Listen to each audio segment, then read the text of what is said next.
안녕하세요, 여러분. 저는 직장 생활하고 있는 20대 후반의 여성입니다. 겉으로 보기에는 남들하고 크게 다를 바 없이 평범해 보이는 저이지만 제 나름대로 기구하다면 기구하다고 할 만한 사연이 있어요. 저는 보육원에서 자랐습니다.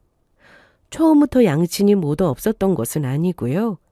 기억하기로 아주 어릴 적부터도 아버지에 대한 기억은 전혀 없으나 희미하게 어머니에 대한 기억만큼은 신락같이 남아 있었습니다. 너무 어릴 적에 오래된 기억이라 아주 정확하다고 할 수는 없겠지만 적어도 제가 기억하기로 제 친어머니와 함께 사는 환경은 궁핍하기 그지없었습니다. 허름하고 빛도 제대로 들지 않는 단칸방에서 식구라고는 모녀 둘뿐이었어요. 그 당시에야 제가 워낙 어릴 때였으니 친모가 아주 큰 어른처럼 느껴졌지만 자라면서 희미해지는 기억 속에서도 아이를 낳아 기르기에 어머니가 아주 젊었다는 인상을 받았습니다. 여기까지 들으셨으면 대충 짐작이 가셨을 거예요. 아버지도 없는 초라한 단칸방에서 어린아이 하나를 홀로 키우고 있는 젊은 여자라니. 제 탄생부터 상황이 그렇게 좋지는 않았을 겁니다. 제가 기억하기로 어머니 외에 다른 사람이 집에 들락거린 기억은 나지 않으니까 아마 어린아이 기른다고 해서 도움을 받을 만한 마땅한 사람도 없었을 거예요. 어린아이가 집어먹을 만한 음식 조금 곁에 남겨두고 어머니는 하루 종일 집을 비우시는 경우가 많았고 아마 그렇게 어린아이를 떼어두고 하루 종일 일을 하러 나가신 게 아닐까 싶습니다. 그마저도 기억이 그렇게 많지는 않아요. 제가 보육원에 익명으로 맡겨졌을 때 나이가 추정하기로 3살가량이라고 했습니다. 일을 해야 돈을 벌어서 입에 풀칠이라도 하고 살 텐데 어디 맡길 데도 없는 아이를 혼자 키우면서 일하러 다니기가 쉽지 않았을 테니 결국 보육원에 아이를 맡기게 되었겠죠. 어찌되었든 이러저러한 이유로 저는 저를 낳아준 친부모 밑에서 크지 못하고 보육원으로 맡겨져 성인이 되어 독립할 때까지 자라게 되었습니다.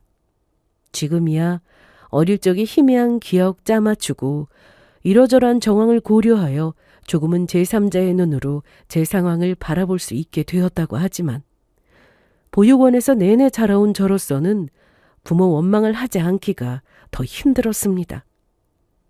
사실 보육원에 맡겨졌던 초반의 기억은 그렇게 자세하게 나지 않습니다. 새벽에 몰래 버려져 있던 저를 데리고 들어온 보육원 선생님의 말씀으로는 추운 날씨에 어린애가 울지도 않고 긴장해서 잔뜩 굳어서 쪼그리고 앉아 있었다고 합니다. 그래서인지 아니면 내 부모에게 버림받았다는 충격에서인지 저는 그 무렵에 열감기를 아주 심하게 앓았고 그 당시에 몸이 너무 아팠다는 기억 이외에 다른 것들은 잘 기억이 나질 않아요. 보육원에 맡겨지기 전 아주 어릴 때의 희미한 기억 속에 곰팡이 쓴 좁고 어두운 단칸방, 늘 일하러 나가느라 지쳐있는 어머니의 뒷모습 같은 것들은 드문드문 기억이 났지만 어찌된 일인지 어머니 얼굴은 아무리 다시 떠올려 보려고 해도 기억이 잘 나지 않았습니다. 어쩌면 저 스스로를 보호하기 위해서 나를 버린 엄마의 얼굴을 계속해서 기억하는 게 제게 상처가 될까봐 저 스스로 기억을 지워버린 건 아닐까. 이제 와서는 그런 생각도 하게 돼요. 보육원 아이들을 키워주시던 기관의 선생님들께서는 어떻게든 부족한 환경에서도 저희 원생들이 조금이라도 덜 상처받도록 정말이지 물심양면 모든 정성을 다 기울이셨으나 아무래도 사랑하는 부모님 밑에서 넘치도록 가득한 애정 속에서 큰 아이들보다 항상 부족하게 자랄 수밖에 없었습니다. 그게 물질적인 것이든 정신적인 것이든 말입니다. 저 역시 자기 자식을 자기 손으로 키우지도 못해서 낳아놓고도 보육원에 버리고만 엄마에 대한 원망이 이만저만이 아니었습니다. 버림받은 아이들이 아이들의 잘못으로 그렇게 된 것이 아님에도 불구하고 세상 사람들의 차가운 시선과 편견 속에 살아간다는 것은 여러분들도 모르시지 않을 거라고 생각합니다. 보육원 출신 아이가 착하게 말 잘 듣고 공부 열심히 하면 부모 사랑도 받지 못하는 아이가 어떻게든 살 길 찾으려 한다고 동종의 눈으로 불쌍하게 보기 일쑤였고, 그러다 사소한 실수라도 하나 하려고 치면 저게 다 출신도 모를 아이라서, 제 부모한테 버림받은 아이라서 그런 것이라며 손가락질을 하는 경우도 부지기수였습니다. 아이라면 누구나 할 법한 대단치 않은 실수라도 저희같이 보육원에서 생활하는 아이들에게는 흠집 잡히기 일쑤였어요. 한마디로 부모도 없는 불쌍하고 짠한 애들이지만 굳이 가까이 하고 싶어 하지 않는 불청객 같은 존재가 바로 저 같은 고아의 처지였습니다. 힘들게 자라는 아이들을 도와줄 생각도 없으면서 자기들 보기에 조금이라도 못나 보인다 싶으면 남 상처 주는 말을 서슴지 않은 사람들이 두글두글한 냉혹한 곳이 제게는 세상이었습니다. 간혹 저의 성장 배경을 알고 있는 친구들이나 선생님들 중에서 저를 편견으로 대하지 않으려고 노력하는 좋은 사람들도 몇몇 있었습니다만, 어린 마음에 그건 그것대로 자존심이 상했어요. 나와 같은 상황에 처해보지 않은 사람이니 결코 저를 이해할 수 없다는 뾰족한 마음을 가지고 제게 호의를 가지고 다가오는 소수의 사람들을 밀어내기도 했습니다. 그렇게 어린이 시절을 지나 사춘기를 거치기까지 여전히 제 친어머니에게서는 한마디 소식조차 들려오지 않았습니다. 제가 버려질 때의 기억이 거의 날아가고 없다고는 하더라도 이것만큼은 희미한 어머니의 목소리로 남아있었거든요. 엄마가 꼭 찾으러 올게. 엄마가 우리 아가 꼭 찾으러 올 테니까 그때까지만 조금만 기다려줘. 저를 낳은 부모가 지어줬다는 제 이름조차 기억나지 않고, 이제는 나를 낳아준 어머니 얼굴조차 떠오르지 않았지만, 이상하게도 희미한 그 목소리만큼은 오래도록 제 기억에 남았습니다. 보육원에 들어간 지 얼마 안 되었을 때 학교 친구들로부터 너 부모한테 버림받았다며? 보육원에서 고아들이랑 돼지우리 같은 방에서 같이 잔다며?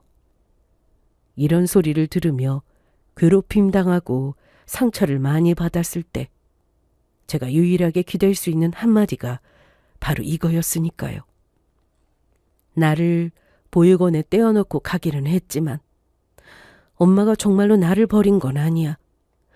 분명히 나를 데리러 온다고 했어. 그러니까 나는 고아도 아니고 곧 이 지긋지긋한 보육원에서 나가게 될 거야. 스스로에게 마치 주문이라도 걸듯이 그 말을 되새기고 또 되새겼습니다. 하지만 이제는 어엿한 아가씨 태가 나도록 자라서도 죽었는지 살았는지조차 소식을 알 수 없는 어머니의 그 한마디에 기대어 살 수는 없었어요. 그때는 제 심장도 너무 많은 생채기를 입었기에 제 스스로를 보호하기 위해 얼음처럼 차가워져 있었습니다. 거짓말쟁이. 자식을 낳아놓고 키우지도 않고 보육원에 버리면서도 끝까지 나한테 거짓말을 한 사람. 친모에 대한 원망이 어마어마했습니다. 밖에서 고아라고 불이익을 받을 때마다, 사람들의 차가운 시선에 마주칠 때마다 그 상처에 대한 원망을 고스란히 제 친어머니라는 사람에게 돌렸습니다. 너무너무 미웠습니다. 제가 낳아달라고 해서 낳은 것도 아니고 자기들 멋대로 세상에 내어놓고는 책임지지도 못할 아이를 낳아서 부모 없는 아이라고 손가락질받게 만들고, 다른 아이들 당연하게 다들 가지고 있는 부모가 없어서 저는 자라는 내내 평범한 사람들은 겪을 일도 없는 서름을 정말 지긋지긋하게도 겪으며 살아야 했어요. 도대체 내가 왜 이 세상에 태어난 건지 이유를 알 수가 없었습니다. 아이들은 당연히 사랑받아야 할 존재이고 보호받아야 마땅한 존재라고 당연하게 말하는 사람들의 말을 속으로 비웃을 수밖에 없었습니다. 그렇다면 저는 뭐란 말입니까? 제가 무엇을 그리 크게 잘못했기에 제 친부모로부터 외면받고 보육원에서 자란다고 부모 없는 고아라며 이렇게 멸시를 받고 상처받으며 커야 했을까요? 세상의 밝은 부분보다 어두운 면을 필연적으로 먼저 접할 수밖에 없었던 저는 친모에 대한 원망, 세상에 대한 원망으로 마음속 문을 걸어 잠글 수밖에 없었고, 당연히 제게 다가오는 사람들에게도 좀처럼 마음을 잘 열지 않았습니다. 그럼에도 불구하고 먹고는 살아야 하니 저도 사회생활이라는 걸 할 수밖에 없었어요.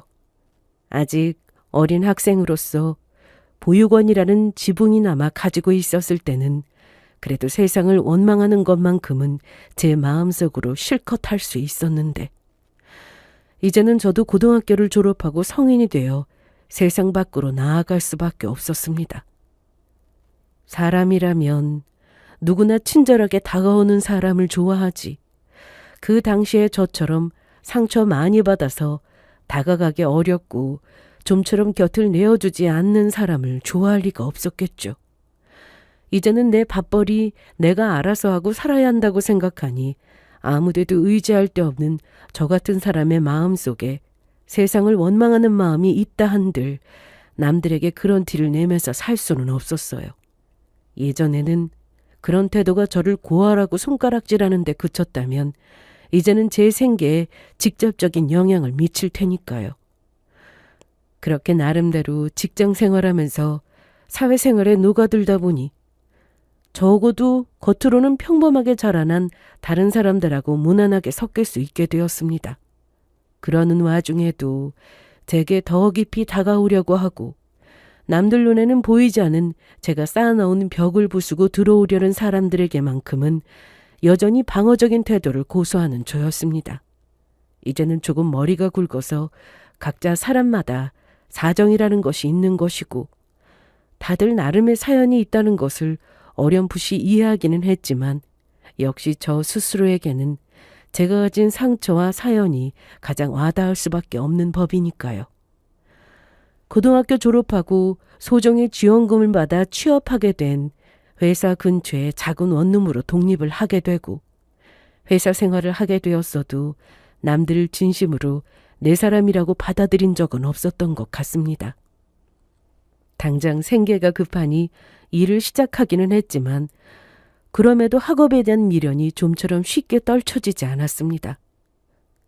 학교 다닐 때 성적이 제법 나쁘지 않은 편이었지만 보육원 출신 학생들의 극소수에게만 주어지는 장학금을 받을 수 있을 정도까지 되지는 않았습니다. 그러니 또래 친구들 당연하게 대학생이 되는 것처럼 쉽게 대학 생활을 꿈꿀 수 있을 만큼 엄두가 나는 일은 아니었어요. 어느 대학에 합격을 했다느니 서로 축하해주는 동급생 중에서는 저보다 성적이 좋지 않은 아이들도 적지 않았습니다. 아마 평범한 가정에서였다면 부모님이 따뜻한 아침밥 차려주는 집에서 부모님 지원으로 학비받아 무난하게 대학생이 될 수 있었을 만한 성적이었음에도 불구하고 제 한 입 스스로 채워야 하는 제 입장에서 대학 학비라니 언감생심, 그야말로 꿈에 불과한 일이었습니다. 내 주제에 내 형편에 허락되지 않는 욕심을 버려야 한다고 스스로를 타이르려고 노력했으나 그럼에도 배우고 싶다는 욕심은 쉽게 사라지지 않았어요.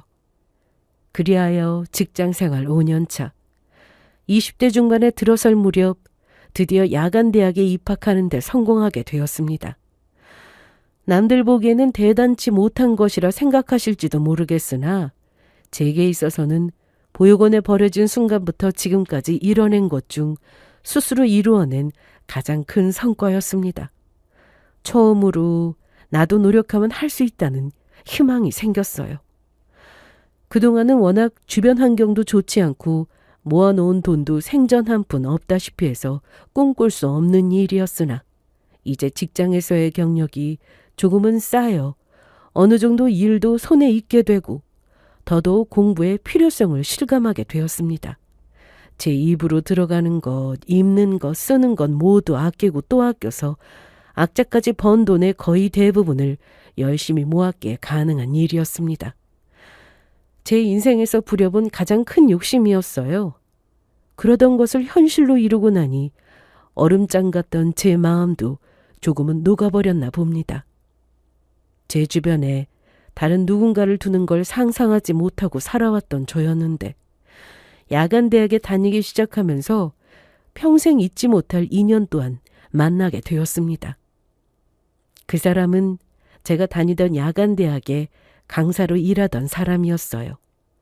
정교수나 조교수도 아니었고 학생 수가 많지 않은 인기 없는 강좌 하나를 맡은 사람이었음에도 불구하고 제 눈에는 참 반짝여 보이는 사람이었습니다. 그럴 수밖에 없는 노릇이었습니다. 제 주변에 사람이라고는 없었으니 그렇게 많이 배우고 똑똑한 사람은 학교 다닐 때 선생님 정도가 전부였으니까요. 저보다 10살 가까이 많은 나이도 남들보다 상처가 많아 일찍 조숙해줄 수밖에 없었던 제 입장에서는 또래 남자들보다 훨씬 어른스럽게 보였습니다. 그런 사람이 제게 관심을 표하니 저도 쉽게 거절하기 어려웠어요. 솔직히 그동안 제게 이성적인 관심을 표했던 사람이 아주 없는 건 아니었습니다. 하지만 연인은커녕 제 곁에 지인이라 할 만한 사람조차 쉽게 둔 적이 없었던 제게 타인의 애정이 오롯이 와닿을 리가 없었어요. 그러니 20대 중반이 되도록 이성과의 만남을 가져본 적이 없던 저였죠. 아마 평범한 집안에서 부모님 사람 듬뿍 받는 딸로 자랐더라면 그 사람에게 그렇게까지 마음이 흔들렸을까 하는 생각이 지금에서야 뒤늦게 듭니다. 그럴 만도 하죠. 눈에 넣어도 아프지 않을 귀한 딸 자식을 어느 엄한 놈이 채갈까 하는 염려에 나이 차이 많이 나는 남자가 접근해도 호락호락하게 넘어가서는 안 된다고 부모님이 어릴 때부터 아주 신신당부를 하셨을 테니까요. 하지만 당연히 제게 그런 걱정해주는 사람도 없었고 야간대학 입학하기 전 어떻게든 악자까지 제가 배우고 싶은 공부 배우겠다고 허리띠를 졸라매었을 때였다면 얘기가 달랐겠지만 저도 그때는 평생 가진 것 없었다가 원하는 것을 하나 이루었다고 마음이 말랑해져 있을 때였습니다. 저같이 하늘 아래 피부치 하나 없는 천의 고아를 무슨 대단히 귀한 보물이라도 된 것처럼 귀하게 여기는 그 사람 태도에 저도 모르게 기분이 들뜰 수밖에 없었습니다. 처음부터 제게 다른 학생들과는 남다른 관심을 보이며 호감을 표시하던 예비 남편이었어요. 어차피 학생 수라고는 겨우 폐강을 면할 수준으로 얼마 되지 않았으니 수강생과 강사 간 거리가 좁을 수밖에 없었습니다. 제 나름대로는 어렵게 들어온 학교라고 열심히 공부해 좋은 성적 얻고 싶은 욕심이 크니 이것저것 질문도 하게 되고 그렇게 자연스레 가까워지게 되었고요. 다른 이성과 이렇다 할 만남을 가져본 적이 없으니 그 사람이 제게 해주는 것 하나하나가 새롭고 어색할 수밖에 없었습니다. 대학 입학자금 모은다고 정말 입에 풀칠만 하는 수준으로 허리 졸라매며 살다 보니 제 또래 여자들이 밖에 나가 맛집에서 밥 사 먹고 카페 가서 차 마시는 것조차도 제게는 어색한 일이 되었습니다. 취향이랄 것조차 없는 제게 남들이 마시는 거 구경만 해보던 색색의 예쁜 음료들 만날 때마다 들려주고 대단한 선물은 아니더라도 작은 액세서리나마 선물이라며 들려주는 그 사람에게 마음이 들뜰 수밖에 없었어요. 제 것이라는 걸 가져본 기억이 손에 꼽히는 저로서는 돈은 들지만 생활에 유용하지는 않은 이런 것들을 누리는 경험 자체가 저도 모르게 저를 설레게 만들었습니다. 남들에게는 당연한 일이라는 걸 머리로는 아는데 워낙 가져본 것이 없으니 큰 돈은 아니더라도 이렇게 제게 항상 마음을 써주는 사람에게 저도 모르게 눈물이 핑 돌 만큼 감동을 받기도 했어요. 아마 양친에게 아무렇지 않게 이런 거 사달라고 떼를 쓰며 사랑받고 자랐더라면 이런데 쉽게 넘어가지는 않았을지도 모르죠. 하지만 제게는 누가 뭐래도 고마운 사람일 수밖에 없었어요. 부모도 없이 출신도 모를 어린 여자애라고 쉽게 생각하고 함부로 구는 사람도 적지 않았는데 그런 저를 귀한 공주님이라도 되는 것처럼 말 한마디 다정하게 예쁘게 해주고 무언가 더 주지 못해서 안달인 사람이라니. 평생 처음 겪는 사람에게 애정이 가지 않았다면 그게 거짓말이었을 겁니다. 아무리 호감이 생기기는 했지만 지금껏 모두에게 마음의 빗장을 걸고 산 저였으니 마냥 홀랑 넘어간 건 아니었어요. 남들 보기에 자기들보다 한참 못해 보이는 저 같은 고아의 마음을 얻겠다고 거의 울기 직전 상태가 되어 제게 마음을 구걸하는 그 사람에게 저도 자꾸만 기대고 싶은 마음이 들었습니다. 내가 태어나서 지금까지 살면서 본 사람을 다 포함해도 지영 씨 같은 사람은 없었어요. 차마 말하진 못했지만 저는 지영 씨 처음 강의실에서 본 순간부터 첫눈에 반했습니다. 지영 씨 놓치면 평생 후회할 거예요. 예비 남편의 저돌적인 구애에 지레 겁부터 먹었던 저는 일찌감치 제가 보육원 출신의 고아라는 사실을 밝혔습니다.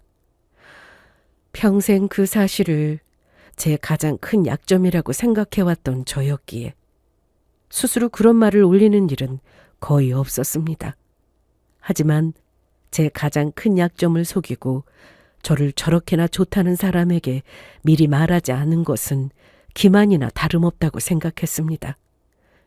그리고 그보다 더 컸던 이유는 내가 스스로를 고아라고 밝혀도 저 사람이 내게 한결같은 태도를 보일까, 그걸 확인하고 싶기도 했어요.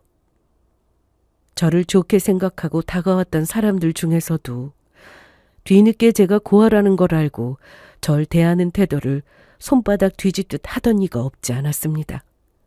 저 사람 역시 제가 고아라는 걸 알고 그리 변한다면 정말 크게 상처가 될 것 같았지만 어차피 그런 일 한두 번 겪는 것도 아니니 못할 것도 없다며 애써 스스로를 달랬습니다. 저는 상관없어요. 그런 걸로 사람 달리 대하는 놈들은 인간이 덜 된 놈이니 곁에 둘 필요 없어요.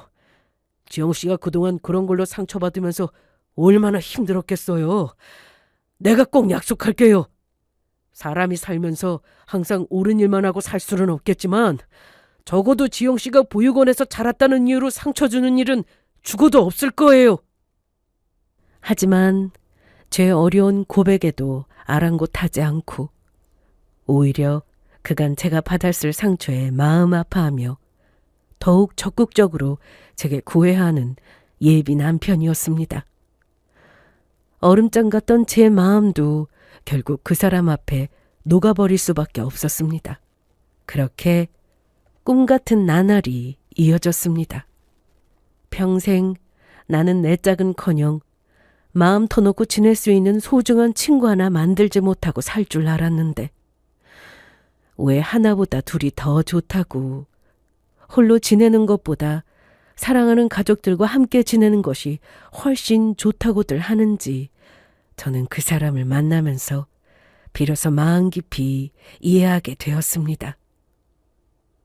저는 그래도 제가 제 외로움을 잘 갈무리하고 살 줄 아는 사람이라고, 충분히 혼자서도 씩씩하게 잘 살 수 있는 사람이라고 생각하면서 살았거든요.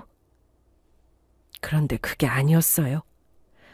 평생 남의 사랑 같은 건 기대하지 않는다고 살아왔는데 남들에게 당연하게 주어졌던 애정이 내 몫이 아니라 생각하고 살았으니 괜한 기대감이 스스로를 좀먹게 할까봐 자연스레 포기하고 살았던 거였어요. 사랑 받아보니 좋더라고요. 세상 어느 누가 저를 이리 귀하게 대해주겠습니까? 제 핏줄 하나 없는 저같이 가진 것 없는 사람을 세상 가장 아름다운 여자라도 된 것처럼 축혀 세워주고 애정 가득한 눈빛으로 뭐 하나 제 손으로 더 해주지 못해 안달인 사람이 세상 천지에 또 누가 있겠어요? 평생 받아본 적 없던 넘치는 사랑을 받으며 그 사람에게 느끼는 고지고대로 애정을 표현하지는 못했습니다만 정말로 행복했습니다. 분명 그 사람은 예비 남편을 진심으로 사랑하는 부모 밑에서 풍족한 사랑 속에서 자랐을 것이 틀림없는 사람이었어요. 그러니 저렇게 스스럼 없이 제 마음이 거절당하고 부정당할 거라는 의심조차 없이 구김살 없이 스스로의 애정을 숨김없이 표현할 수 있었겠죠. 저 역시 제게 사랑을 주는 예비 남편에게 그 애정을 오롯이 돌려주고 싶었으나 평생 남에게 애정을 표해 본 적이 없었던지라 그것도 쉽지 않더라고요.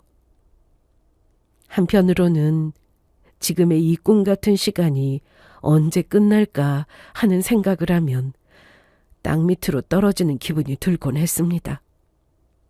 저 사람이 지금은 저렇게 제가 좋아서 죽고 못 산다고 하더라도 현실은 현실이라는 생각을 지울 수가 없었습니다.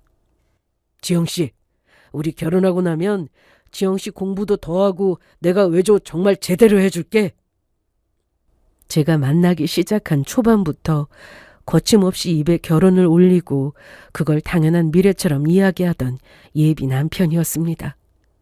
하지만 저는 그런 예비 남편 말에 맞장구 칠 수가 없었어요. 결혼이라니. 저 사람이 좋아서 어렵게 마음을 열기는 했으나 저 정말 그런 헛꿈까지 꾸지는 않았습니다. 제 처지를 안타까이 여기고 도움의 손길을 내밀던 제 동급생들의 학부모들도 제 자식들을 저 같은 고아와 어울리게 하는 건 노골적으로 꺼리고는 했습니다. 도움을 줄 수는 있다 하더라도 자신들의 울타리 안에 저 같은 고아를 들일 생각은 없다는 거였겠죠. 하물며 결혼입니다.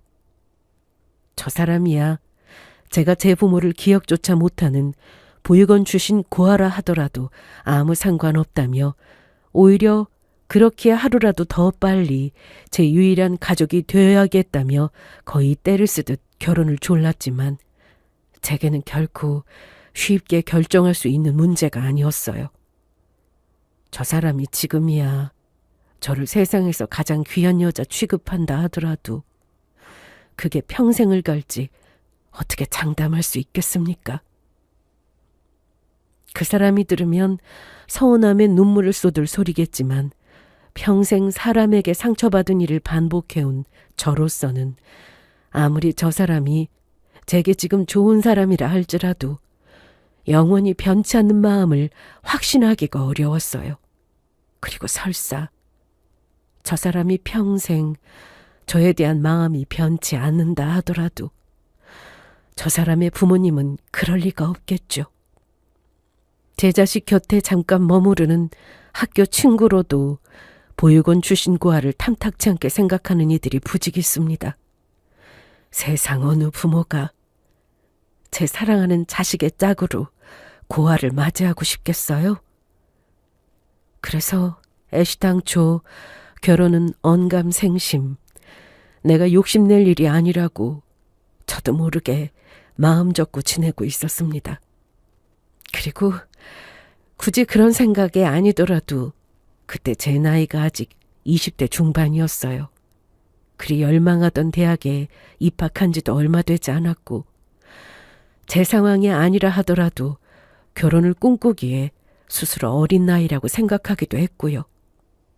하지만 그 사람이야 나이도 나이거니와 첫눈에 반한 저와의 결혼에 대한 기대감에 가득 차 있었어요. 제가 제 처지 때문에 부담스럽다고 해도 눈에 자신감이 가득해 이리 말하곤 했습니다. 지영씨, 걱정할 거 하나 없어.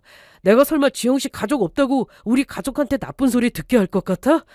내가 그걸 정말 놔둘 것 같아? 아무리 가족이라도 나 지영씨 상처 주는 사람들 절대 가만히 안 둬! 아직 이르다는 말로 진정시키긴 했으나 저 역시 정말로 내가 언젠가 결혼을 한다면 그게 예비 남편이라는 생각에는 변함이 없었어요. 하지만 그게 욕심이라는 걸 스스로도 알고 있으니 그저 지금의 행복만으로도 감사히 여겼습니다. 그리고 그 사람도 사실 결혼할 만한 준비가 된 상황은 아니었습니다. 야간 대학 시간 강사 일을 하고 있었으나 말씀드린 것처럼 겨우 강의 하나 유지하는 상황에서 다음 학기 강의조차 보장이 안 된 처지였으니까요. 그래서 상상조차 하지 못했습니다. 제 생활의 터전에까지 예상치 못한 사람이 쳐들어와 제가 간신히 이룬 것들을 쑥대밭으로 만드는 참혹한 광경을 말입니다. 김지영이 나와! 부모도 없는 것이 남의 순진한 아들 꼬여낸 불려시!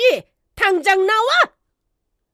제가 문제의 그 불려시임을 확인하자마자 어찌 손쓸 틈도 없이 귀싸대기부터 날려버린 여자였습니다.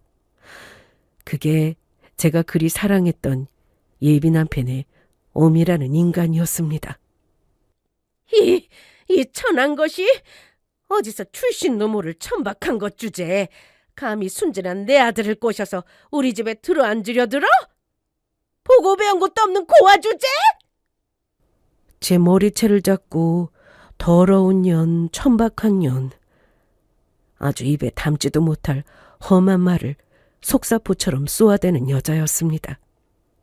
기세에 밀어붙이려고 그러는지 번쩍번쩍 금붙이를 달고 와서는 사람 하나 죽일 것처럼 고아라는 제 처지를 불가촉 천민이라도 된 것처럼 모욕하고 드는 여자였어요.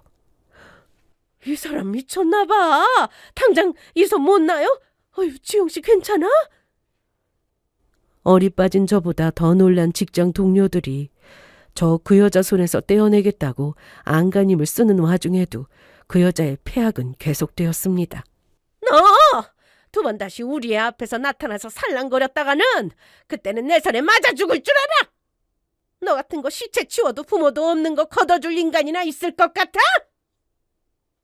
고아의 보육원 출신이라는 저 멸시하고 함부로 대하는 이들 숱하게 겪어보았다고 생각했으나 저 여자 앞에서는 아무것도 아니었습니다.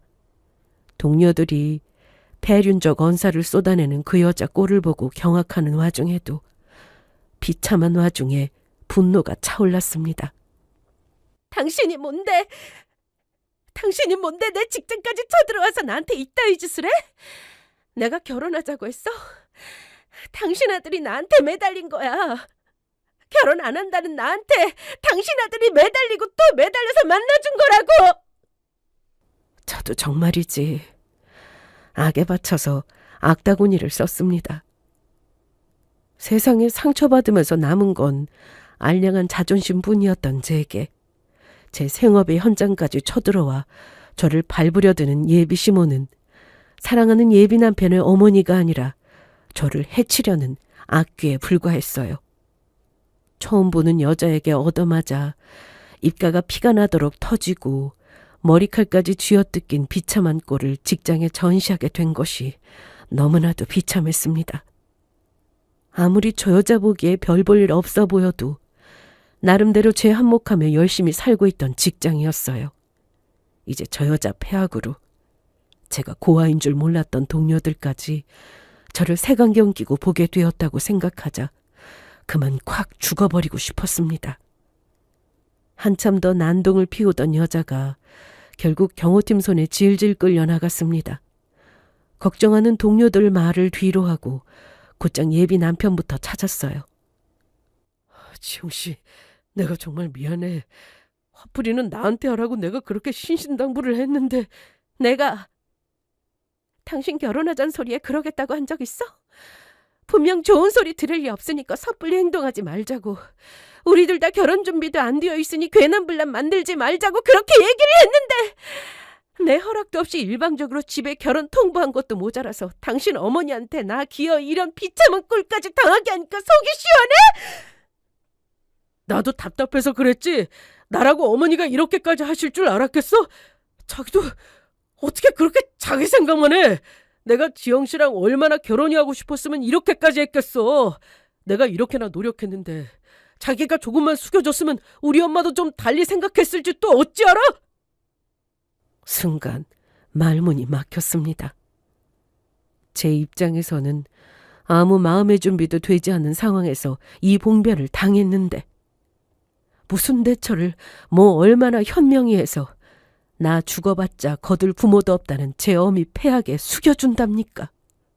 순간 그동안 숱하게 보았던 제 앞에서 그리 사람 좋은 척하다가 결정적인 순간에는 저를 자기 아랫사람처럼 내려다보던 인간들의 얼굴을 제가 그리 사랑하고 함께하고 싶어 했던 예비 남편의 얼굴에서 보았습니다. 유일한 내 사람이라고 생각했던 사람이 순식간에 남보다도 못할 수가 있구나. 그만하자. 네 엄마 폐악 한 번에 그렇게 설득할 자신 있다던 인간이 도로 내 탓을 하는데 난 이제 너 더는 못 믿겠다. 내가 부모만 있었더라면 네 어머니가 나한테 이렇게까지 할 수 있었을까? 나한테 부모만 있었더라면 내가 네 어머니한테 이 꼴을 당하고도 네가 감히 그딴 소리를 할 수 있었겠어? 순간 할 말을 잃고 아차하는 표정에서 우리 관계가 끝났음을 실감했습니다. 그 뒤로 뒤늦게 자기가 실언했다며 울며 불며 몇 번이고 예비 남편이 찾아왔으나 이미 그 사람의 민낯을 보았는데 제 마음이 돌아서는 일은 없었습니다. 이제는 직장에서조차 내 치부를 다 알게 되었구나 싶어 죽고 싶을 지경이었으나 오히려 제 사정을 알게 되고 제게 그런 사람으로서 저질러서는 안 될 짓을 저지른 이들에게 저 대신 분노해준 동료들이 있었습니다. 물론 낱말하기 좋아하는 입 가벼운 이들도 없지 않았지만 기대하지도 않았던 동료들이 생각보다 저를 더 깊이 신뢰하고 위해주고 있다는 걸 뒤늦게 알게 되었어요.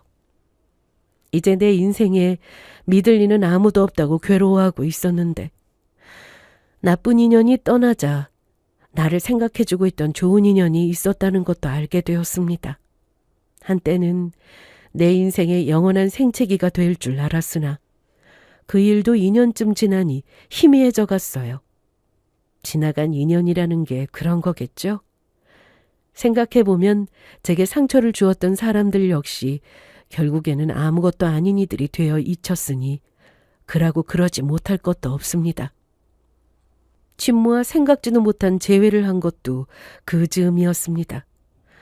20살 치기 어린 때까지는 부모 생각도 하였으나 사회 나가고 예비 남편을 만나고 또 징글징글하게 악연으로 끝나면서부터는 부모를 원망할 기운도 없었습니다. 어차피 떠올려봤자 스스로에게 상처만 되니 제 마음만 다치게 하는 생각은 이제 하지 말자고 없는 인연이라 치고 살자고 마음먹던 차에야 제 인생에 다시 나타난 친모였습니다. 유복한 집에서 태어나 집안에서 반대하던 남자와 사랑만으로 아이를 낳고 궁핍한 생활에 변심한 남자의 배반으로 어린 나이에 홀로 남았다는 사연은 진부하기 짝이 없었습니다. 어린 저 보육원에 떼어놓고 악자까지 돈 번다고 회사도 세우고 뒤늦게 부모와 연락이 닿아 회사를 탄탄하게 키운 번듯한 대표님이 된 친모를 보고도 제 마음은 얼음장 같았습니다. 이제 와서 돈 좀 벌었다고 나타나면 내가 아이고 고맙습니다. 절이라도 할 줄 알았어요? 하나야, 엄마가 정말 너 데려올 형편만 되면 바로 데려오려고 했는데 보육원을 이동해서 찾을 수가 없다고 개인정보라 넘길 수가 없다고 해서 엄마가 정말 이렇게 오래 걸릴 줄은 생각도 못하고 이제야 제 원래 이름이 하나라는 걸 알고서도 되찾은 어머니에 대한 그리움은커녕 화만 치밀어 올랐습니다. 다 잊었다고 생각했는데 그 순간 제 직장까지 찾아와 고아인 제게 폭언을 퍼붓던 그 여자가 떠오른 건 왜였을까요? 내가 고아라고 무슨 일까지 당한 줄이나 알아? 별것도 아닌 놈! 나 같은 천한 고아한테 못 준다면서 직장에서 뺨까지 맞고도 갚아주지도 못했어. 세상에서 고아 취급이 이 정도라는 거 나 버리면서 생각이나 해봤어? 제 앞에서 무릎 꿇고 울며 비는 엄마를 보고 저도 그동안 겪었던 서름을 토해내며 악을 썼어요. 참고 살았던 아픔이 터지자 지난 내 인생이 너무나 가여워서 너무나도 마음이 아팠습니다. 어머니한테 조금이나마 간신히 마음을 여는데 1년은 좋게 걸린 것 같았습니다. 그간 오해도 적지 않았고 어머니도 인생이 녹록지는 않았겠구나 하는 걸 알았음에도 상처받은 마음이 쉽게 풀리지는 않더군요. 처음부터 제게 주고 싶어 악착같이 회사를 키우셨다고 했지만 그 즈음 뒤늦게 어머니가 대표로 계신 회사에 입사하게 된 것 또한 제게도 시간이 필요해서였어요. 이제는 마음의 빗장을 풀고 좀 잘해드리고 싶다는 생각도 드는데 막상 그분 앞에서는 그게 쉽지 않았던 제게도 쉽지 않은 결정이었습니다. 그렇게 어머니 회사 입사 첫날 긴장한 마음으로 회사 앞에 섰습니다.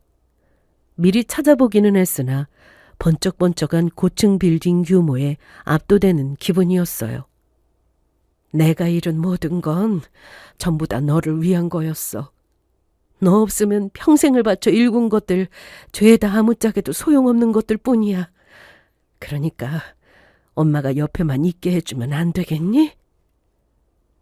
눈물로 곁을 허락해달라고 빌고 또 빌던 어머니를 떠올리니 다시금 눈시울이 뜨거워졌습니다. 이제는 정말로 저도 조건 없는 사랑을 받고 싶었어요. 그래, 이왕 결심한 거 정말로 열심히 해서 대단한 성과는 못 보아도 그분 얼굴에 먹칠은 하지 말자고 다짐하며 첫 발을 내디딘 그때 누군가 다급히 제 앞을 가로막았습니다. 너 뭐야? 네가 뭔데 여길 나타나? 이게 아직도 정신을 못 차리고? 제 팔목을 우악스럽게 잡아끄는 여자를 처음에는 알아보지도 못했습니다. 그럴 만도요. 저 여자와의 만남은 강렬했으나 한 번뿐이었고 정신없이 잡돌이를 당하느라 정작 얼굴은 제대로 보지도 못했으니까요.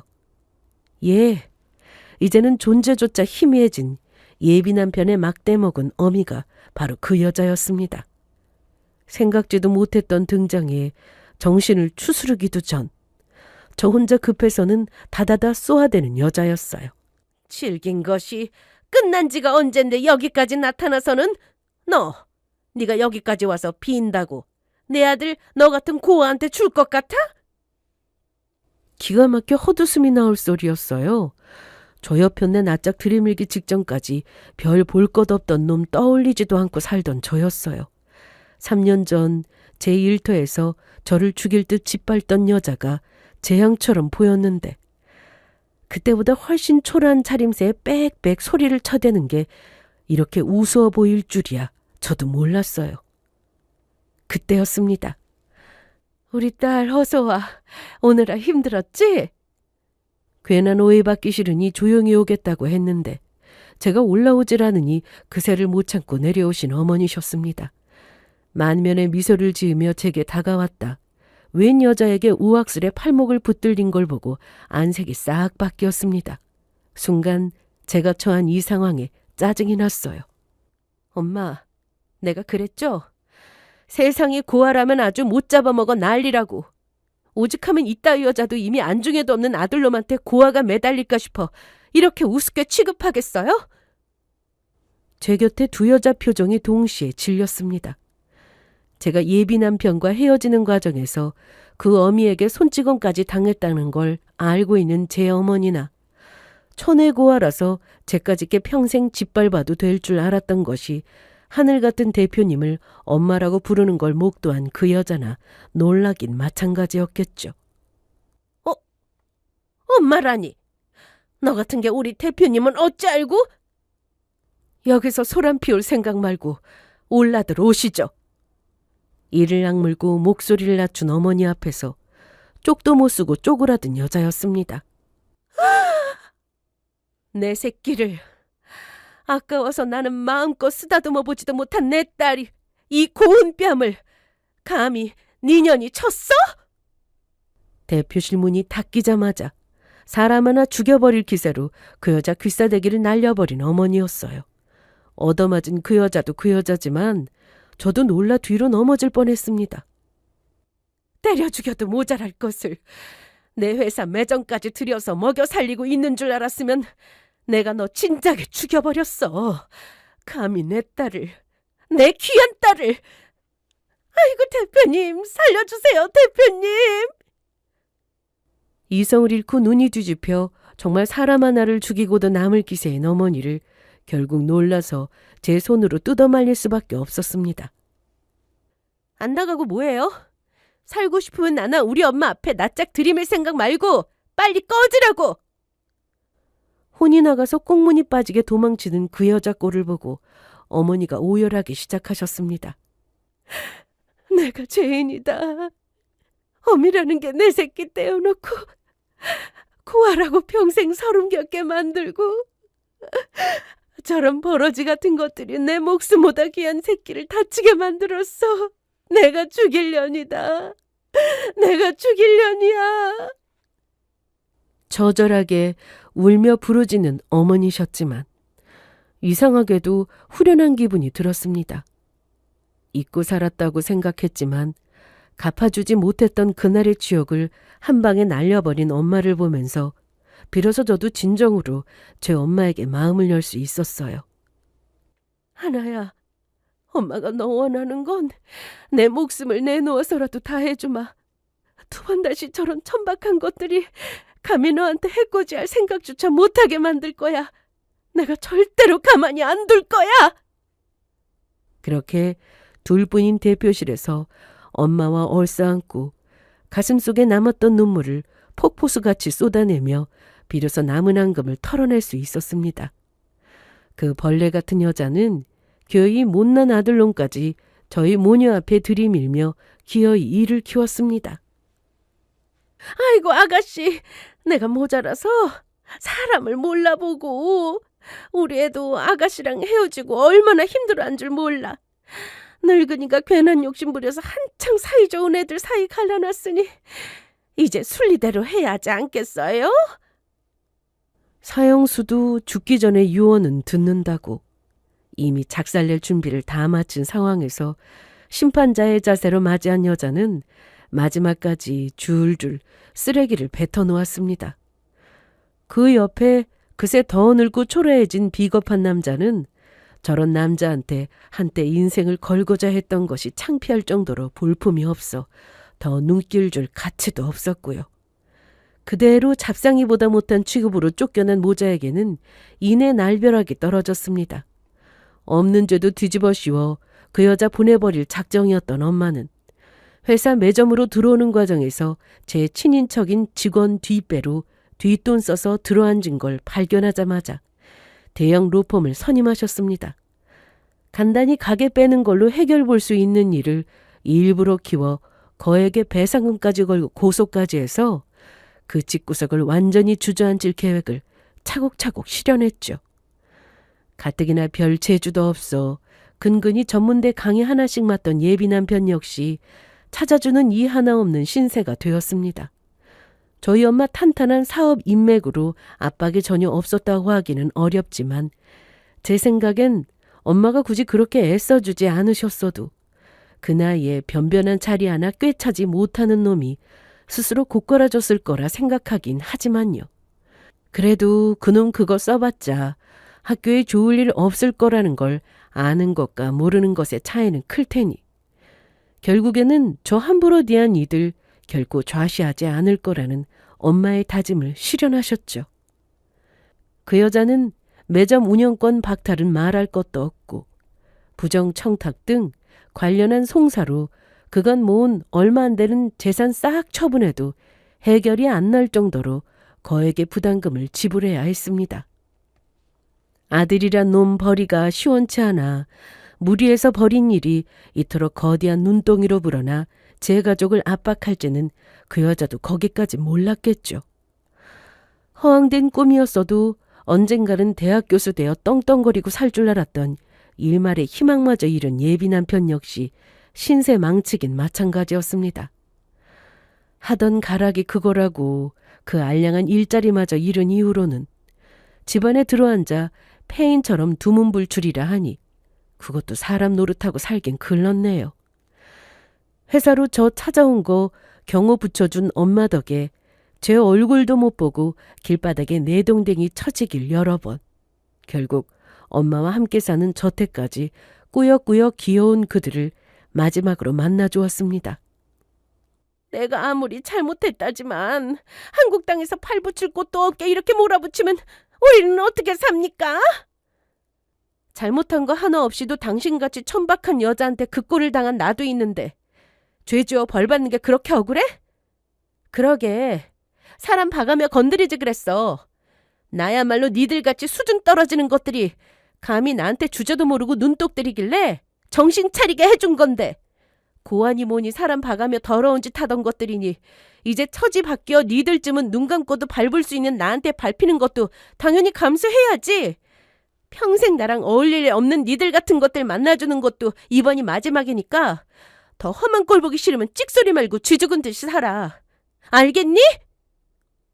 뭘 잘했다고 끝까지 줄줄 눈물 짜는 흉한 꼴, 경멸하는 눈빛 한번 쏘아주고 그 어미 그 모욕을 겪는데 입도 뻥긋 않는 놈. 진짜 끝장내길 100번 1000번 잘했다. 스스로를 칭찬해 주었습니다. 그 일을 겪고 엄마와의 사이가 많이 부드러워졌어요. 제가 힘들게 산 걸 알았어도 직접 눈으로 본 충격이 크셨는지 안 그래도 저만 보면 미안해 눈도 제대로 못 맞추시던 분이 제 대신 아주 제대로 되갚아 주셨죠. 그걸로 저도 마음속 응어리를 많이 내려놓았습니다. 내가 무슨 짓을 해도 무조건 내 편이 되어줄 사람이라는 게 어떤 건지 이제는 저도 알아요. 그걸 실감하고 나니 좀처럼 엄마 앞에서 고운 말이 나오지 않던 나쁜 버릇도 많이 사라지고 이제는 저도 먼저 다가가려고 많이 노력하고 있습니다. 엄마한테 회사 후계자로서 직접 일도 많이 배우고 가능한 많은 시간을 함께하며 지난 이야기들 나누는 시간이 귀하게만 느껴집니다. 뒤늦게서야 어렵게 만난 하나뿐인 서로의 가족인 만큼 이제는 정말로 마음을 열고 서로를 귀중하게 여기며 사랑하면서 살겠습니다. 이런 저희 모녀를 응원해 주신다면 정말이지 감사하겠습니다. 이야기 들어주신 모든 분들께 진심으로 감사드립니다.